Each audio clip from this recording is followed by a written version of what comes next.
Fala pessoal, meu nome é Krigor, hoje mais uma review católica e é sobre a Didaquê, documento de suma importância se tu quer estudar o desenvolvimento do cristianismo, principalmente se tu é católico. Mas antes de chegarmos ao conteúdo dela, o que é a Didaquê? A Didaquê, que do grego quer dizer ensinamento ou instrução, é para muitos o primeiro catecismo. Ela foi redescoberta em 1873 por Filoteus Brienius, bispo da Nicomédia, dos ortodoxos gregos. Estava com outros escritos, como as epístolas de São Clemente I, o quarto papa, que, segundo Tertuliano, teria sido ordenado pelo próprio São Pedro. Mas ordenado ao quê? Bem, Tertuliano não diz. Esses documentos, hoje chamados de Codex Hierossolymitanos, que significa do latim Códice de Jerusalém, estavam na biblioteca do Mosteiro do Santo Sepulcro em Constantinopla, atual Istambul, capital da Turquia, e hoje estão na Biblioteca Patriarcal de Jerusalém. O códice todo data de 1056, segundo o próprio copista chamado Leão registrou na obra. Mas os documentos originais são bem mais antigos. Quanto a Didaquê, o tema do vídeo, as datas variam, mas são semelhantes. Vai do 70 a 120, 80, 90, 50 a 120, ou seja, é muito, mas muito antigo. Se não é da época dos apóstolos, é pouco depois. Também não se sabe quem escreveu, tampouco onde. Agora, qual o conteúdo da Didaquê? O livro é curto, tem entre 20 e 30 páginas, dividido em 16 capítulos. Do 1 ao 6 são instruções morais, do 7 ao 10 são sacramentos e instruções litúrgicas, do 11 ao 15 são instruções disciplinares e o 16º é sobre a segunda vinda de Cristo. Então, logo no começo da Didaquê está escrito Instrução dos 12 Apóstolos. Mas eram de fato instruções deles? Vamos conferir quais eram essas instruções. Lembrando que o objetivo do meu vídeo não é substituir a leitura, e sim te incentivar a ler o livro. Então eu comento o que eu acho mais interessante.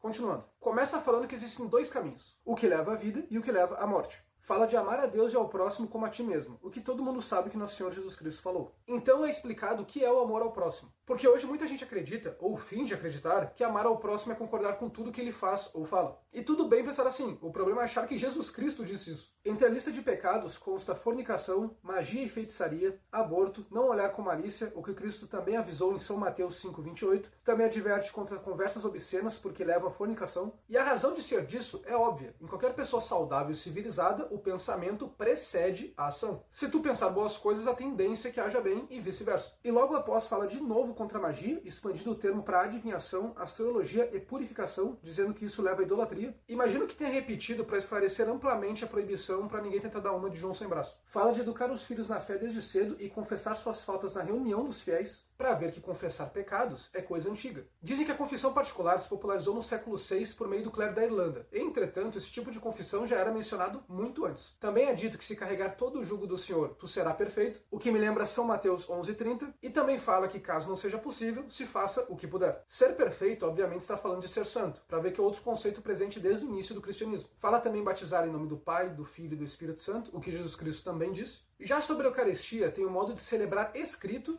e é dito que quem não for batizado não pode nem comer nem beber da Eucaristia. Não deem coisas santas aos cães. São Mateus 7,6. E depois consta uma oração de agradecimento que diz: Tu, Senhor Todo-Poderoso, criaste todas as coisas por causa do teu nome, e destes aos homens o prazer do alimento e da bebida, para que te agradeçam.